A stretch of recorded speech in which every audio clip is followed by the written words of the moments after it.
Salut tout le monde. Donc aujourd'hui, je fais une vidéo un peu différente que d'habitude. Je vais, déjà, je me trouve sur les toits de mon petit village qui s'appelle Céré. Voilà, c'est dans le sud de la France. Et en fait, je vais installer un Starlink parce qu'ici, la connexion est plus que pourrie. Donc en fait, j'ai reçu mon Starlink aujourd'hui que j'ai commandé moi-même et je l'ai pas encore déballé. Donc là, c'est un vrai déballage. Je vais vous le montrer en direct, enfin sur la vidéo. Et ensuite, je vais regarder tout ce qu'il y a dans la boîte pour vous montrer comment on fait le branchement et ensuite tester la connexion. Donc voilà, donc c'est une vidéo réelle, il n'y a pas eu de pré-montage ou quoi que ce soit. Et le but, c'est vraiment de montrer aux débutants comment on peut avoir internet en haut débit, même quand on est dans un petit village comme ça, perdu dans les montagnes. Voilà.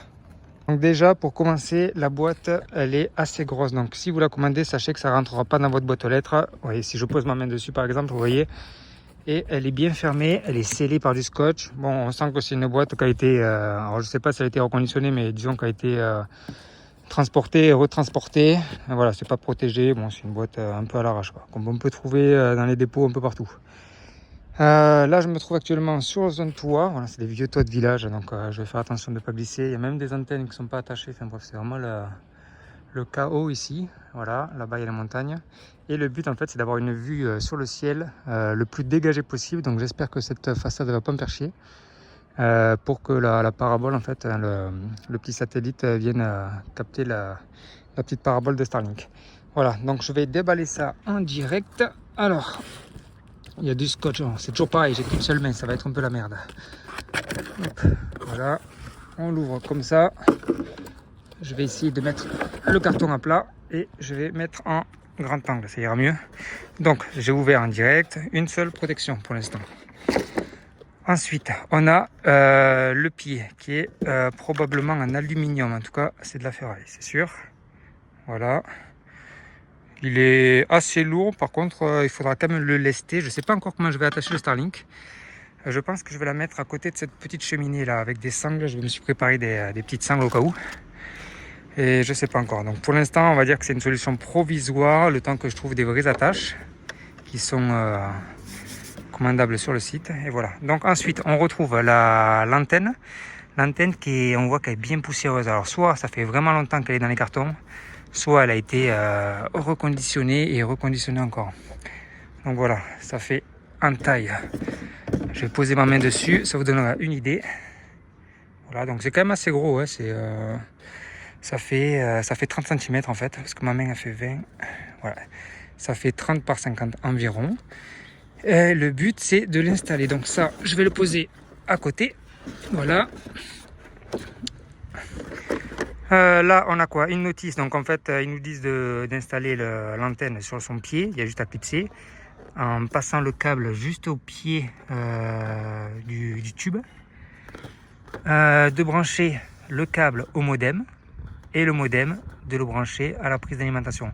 Donc ça, c'est très intéressant parce que sachez que si vous avez un Starlink, vous n'avez pas besoin de brancher la parabole qui est sur le toit. Par contre, vous avez quand même un câble qui va aller au modem. Donc c'est très simple. En fait, un Starlink, c'est une parabole, un modem et une prise. Le but, en fait, c'est de faire soit un petit trou dans le mur, soit de le faire passer par la fenêtre ou je sais pas quoi. Mais sachez qu'en tout cas, il y a un seul câble, pas besoin de brancher en 220 l'antenne. C'est vraiment le modem qu'on va brancher sur la prise. Et ensuite, un petit QR code pour télécharger l'application. Chose que normalement, vous avez déjà fait si vous l'avez commandé. Des petits autocollants avec des petits 4. Voilà, c'est sympa. Je vais peut-être les accrocher sur ma petite Tesla. Voilà. Le modem en question. Voilà, donc celui-ci, par contre, il est en meilleur état. J'ai l'impression que l'antenne, elle est moins poussiéreuse. Que je vais poser ça là-dedans en attendant. Et ensuite, on a un câble qui me semble assez long. Alors, je connais pas la longueur, je crois que c'est 25 mètres. Est-ce que c'est marqué quelque part? Je vois 26, je sais pas si c'est marqué. Mais en tout cas, il y a 25 mètres et je crois qu'on peut commander un 45 mètres. Donc, ce câble-là est directement branché à la parabole. Et ensuite, il y a ce câble-là qui, lui, sera branché avec le modem. Mais c'est la seule prise électrique. Voilà. Donc, je vais essayer d'installer mon Starlink sur cette petite cheminée. Et le but, c'est de faire passer le câble à l'arrache, en fait, par ici. une solution provisoire pour essayer d'avoir internet, parce qu'ici en fait on capte pas la fibre, on capte rien du tout, même le réseau cellulaire c'est une catastrophe, donc ça va être le bienvenu tout ça. Donc je vais couper la vidéo, essayer d'installer ça correctement et je vous reprends de suite. Voilà, donc ne faites pas gaffe à l'installation, hein, c'est vraiment pour vous montrer comment fonctionne le Starlink. Comme je vous ai dit, donc j'ai pas beaucoup d'attaches sur le toit, il n'y a rien du tout et je peux pas la laisser sur les tuiles parce que j'aurais pas de quoi la lester. Donc ce que j'ai fait, c'est que je l'ai posée sur la cheminée et je l'ai sanglée avec 2 sangles en croisée pour être sûr que celle-ci elle bouge pas du tout. Donc là elle est très très fixe, elle bouge pas d'un millimètre et même si elle a la tempête, normalement elle devrait pas bouger du tout. Bon, c'est une solution provisoire, le temps de recevoir des vrais tubes, parce qu'en fait on peut commander des tubes pour l'accrocher directement sur les façades. Voilà, donc là j'ai fait ça, il y a le câble qui se trouve juste là, donc je le répète, la parabole, celle-ci, il n'y a qu'un seul câble, c'est le câble qui va se connecter au modem et le modem lui se connecte à la prise. C'est aussi simple que ça. Donc le but c'est de faire descendre le câble le long du toit, hop, voilà. Il ne faut pas trop que je m'approche du bord parce que sinon on va avoir droit à une chute en direct. Et c'est assez haut. Voilà, je balance le câble en bas. La parabole est bien fixée. Chose à prendre en compte aussi, c'est que votre Starlink, lui, là il est éteint, donc il est mis à plat. Il va s'orienter de façon différente. Donc en fait, il peut pivoter dans n'importe quel sens. Donc faites attention qu'il ne soit pas trop près, comme là par exemple, d'une surface qui pourrait le gêner. Bon, là ça va passer largement, il n'y a pas de problème. Voilà. Il y a aussi une option pour faire fondre la neige au cas où s'il neige dans les montagnes. Donc en fait, ce qui se passe, c'est que la parabole, elle se met comme ça à plat et elle se met à chauffer. Comme ça fait fondre la neige et la fait tomber en même temps. Donc on voit qu'ils ont quand même pensé un peu à tout chez SpaceX. Là maintenant, je vais vous reprendre en bas. Quand j'aurai branché le modem, je vais vous montrer comment on branche le modem. Parce qu'en fait, c'est pas que c'est particulier, mais c'est des prises étanches. Donc, étanche, ça c'est cool, mais je sais pas si le modem lui est étanche. Donc ça, c'est une question que je me pose. Est-ce qu'on peut laisser le modem à l'extérieur, étant donné qu'ils mettent des prises étanches? Voilà, donc si vous avez la réponse, une réponse sûre dans les commentaires, je veux bien que vous me la dites. Je vais me renseigner, mais ce serait pas mal qu'on puisse laisser ça à l'extérieur. Ça éviterait en fait de faire passer le câble soit par la fenêtre, soit par un trou fait dans la façade. Donc voilà, je vous reprends de suite. Pour vous montrer la longueur du câble, donc moi j'étais tout à l'heure sur le toit là-haut. Je fais passer mon câble ici, le long de la gouttière, je l'attacherai. Et il va largement jusqu'en bas de l'immeuble, sachant qu'ici il y a 1, 2, 3 étages, plus le toit. Et il touche le bas, comme ça il reste encore facilement 3 mètres en bas.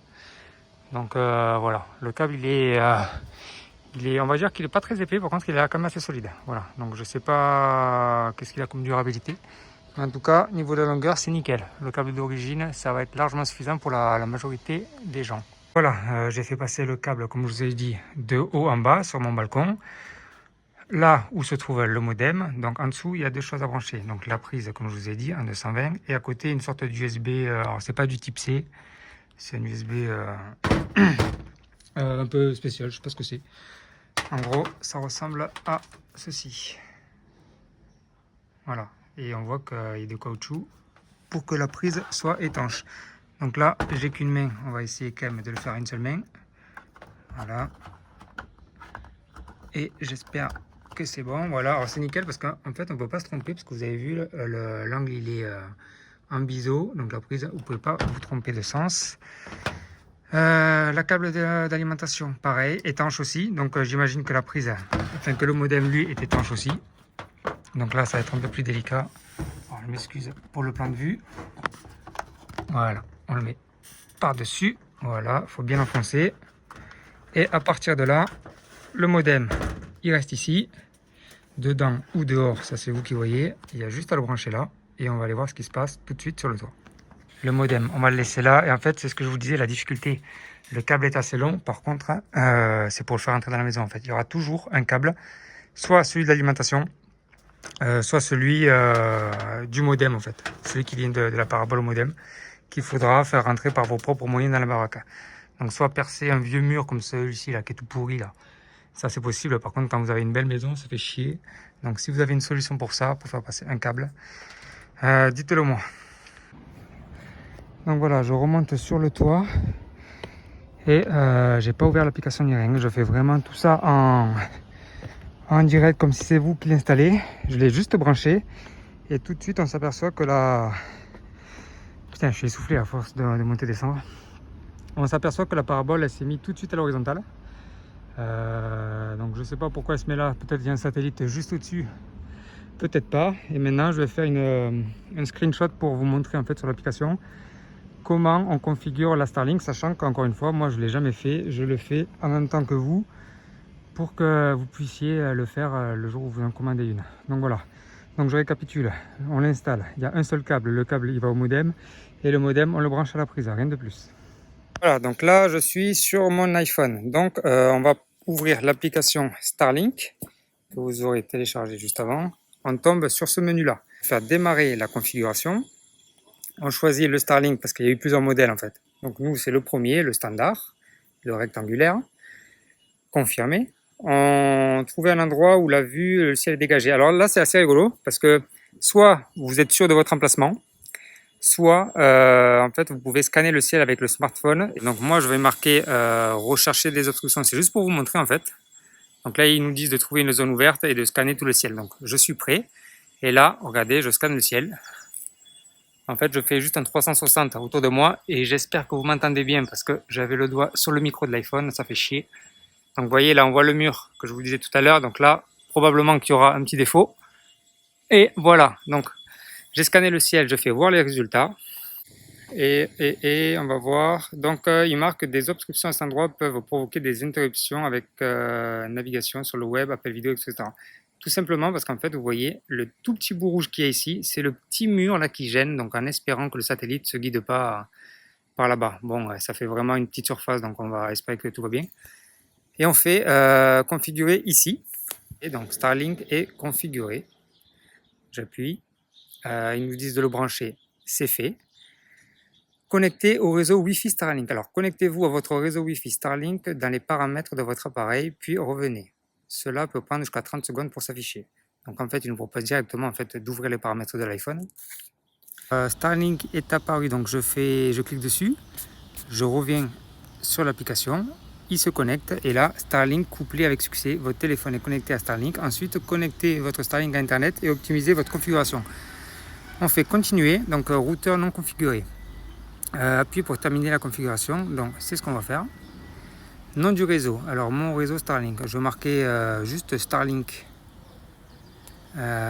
tiré du bas, on va marquer Pierre, voilà, je vais juste enlever la majuscule, voilà, c'est juste pour moi la majuscule, et un mot de passe, donc voilà, là j'ai juste entré le mot de passe en fait, et juste après le mot de passe, on arrive sur cet écran, donc application des paramètres, le Wi-Fi est en cours de rechargement.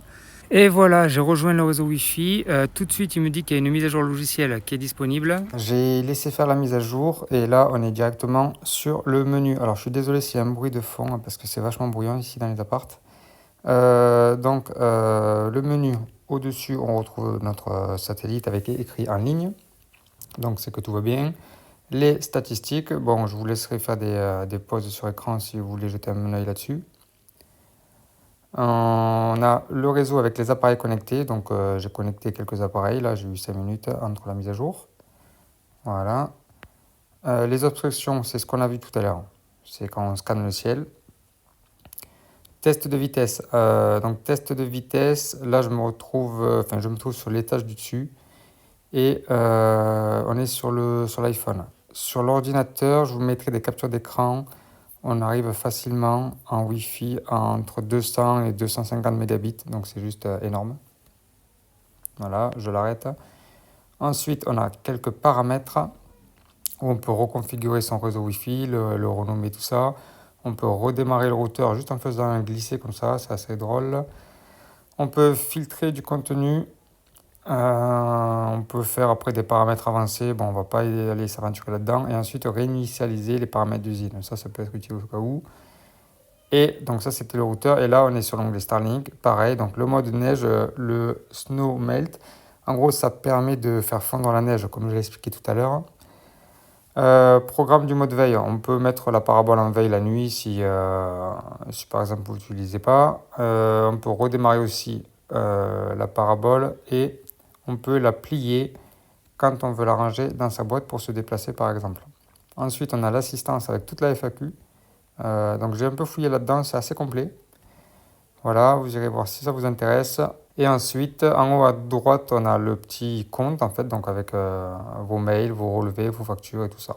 La boutique, ah oui, donc la boutique, c'est ce que je vous parlais tout à l'heure. Vous y avez accès seulement quand vous avez acheté, commandé votre Starlink, en fait. Sinon, avant ça, vous ne pouvez pas y avoir accès. Donc là, il y a plein d'accessoires pour les toits, des toits en pente, des toits qui sont un peu différents. Du mien, on a une mallette de transport, on a un routeur pour faire des relais Wi-Fi au cas où si vous avez une maison très très grande. On a des supports pour les façades, on a des kits d'acheminement pour faire traverser les câbles dans les murs, donc ça peut être pas mal. On a des tubes si vous avez un jardin que vous ne voulez pas mettre le Starlink sur le toit. On a des câbles plus ou moins longs, on a un adaptateur Ethernet, alors ça c'est un peu vache qu'il est mis à part parce qu'ils auraient pu directement l'implanter dans la box, c'est bien dommage. Et ensuite, voilà, des adaptateurs par-ci par-là. Hop. Ensuite, l'utilisation des données, donc on a un débit illimité, donc on s'en fout un petit peu. Voilà. Qu'est-ce qu'on a encore? Gérer l'abonnement si on veut se résilier ou des choses comme ça. Sachez que une fois que c'est configuré sur l'application, vous n'avez plus besoin de revenir sur l'application en fait. Après, la connexion Internet, elle est permanente. Et pour ce qui est du forfait, alors soit deux choix. Soit vous achetez un Starlink, ça vaut en ce moment ça vaut 450 €, mais je sais que des fois il y a des promos à 200 balles. Soit vous le louez. Moi j'ai pris l'option de location parce que je sais qu'ici c'est juste une maison temporaire en fait, une maison de vacances. Et c'est en attendant en fait d'avoir la fibre. La location ça coûte environ 50 € par mois, donc en fait vous en avez pour 40 € d'internet, voilà, et 10 € de location. Voilà, 50 € par mois, sachant qu'il n'y a pas de contrat et pas d'engagement. Donc en fait, c'est à la Netflix. Vous l'arrêtez quand vous voulez. Si vous n'en servez plus, vous pouvez arrêter l'abonnement. Et si vraiment vous voulez vous en débarrasser, vous pouvez la renvoyer chez SpaceX. Voilà. Donc, écoutez, moi je trouve que le prix il est correct, sachant qu'on va avoir probablement du 200 mégas, 230 mégas. Donc c'est à peu près le prix de la fibre en France, voire même de la DSL. Et sachant que là, on peut l'avoir partout. Voilà, je vous laisse explorer la vue en même temps. Donc en fait, ce qui est hallucinant, c'est que sur les toits, là, il n'y a aucun Starlink. Et vous allez voir que dans les années à venir, ce qu'il est en train de préparer, Musk, avec les Starlink, je pense que c'est encore plus puissant que Tesla. Personne ne s'en rend compte en fait, mais ça permet d'avoir un réseau sur toute la planète. Ça veut dire qu'il va couvrir l'Afrique, il va couvrir les pays où il n'y a pas encore d'infrastructure fibre ou ADSL. Il va couvrir les mers, il va couvrir en fait le monde entier. Et ce qui est dingue, c'est que personne ne s'en aperçoit encore. Et là, quand je vois toutes ces maisons là dans les montagnes, eux, je vous garantis qu'ils n'ont pas la fibre, ils n'ont que dalle. Ils ont au milieu de la DSL toute pourrie, mais en fait, on voit qu'il n'y a aucune antenne. C'est très très rare qu'on en voit. Alors qu'en fait, ils pourraient, juste avec cet appareil qu'on installe, franchement, vous avez vu, en 5 minutes, c'est installé, quoi. Vous clipsez le pied, vous branchez le câble et c'est terminé, quoi. Et après, vous avez la connexion immédiatement. Donc, ouais, ce qu'il est en train de préparer, c'est juste dingue. Et en plus, on va pouvoir se passer de Orange, de SFR, de tous ces opérateurs. Et ça, c'est juste fou. On a fait le tour de l'application. Voilà, bon, c'était pas ma meilleure vidéo, mais au moins c'était pour vous montrer qu'on pouvait avoir internet quasiment partout sur la planète pour un prix quand même relativement correct. Surtout un petit village comme ici là, qui s'appelle Céré. Pour ceux qui connaissent, vous me le direz dans les commentaires. Alors c'est un super village, probablement un des meilleurs villages de Val-Espire. Par contre niveau connexion, voilà, c'est vraiment pas terrible. Même quand on a la 4G sur le téléphone, en réalité, ça bug tout le temps. Donc, c'était vraiment primordial de passer par un Starlink. Et voilà. Donc, le Starlink, il est orienté. Depuis tout à l'heure, il n'a pas bougé. Voilà. Parce qu'en fait, l'antenne est motorisée. Pour ceux qui ne l'auraient pas compris, tout est automatique. Mais en gros, il est orienté par là-bas. Et puis voilà. Bon, moi, je vous laisse sur ces images. Et je vous dis à très vite, en espérant que cette vidéo vous aura été utile. Si vous avez des questions, n'hésitez pas. Et je vous dis à plus. Salut tout le monde, ciao.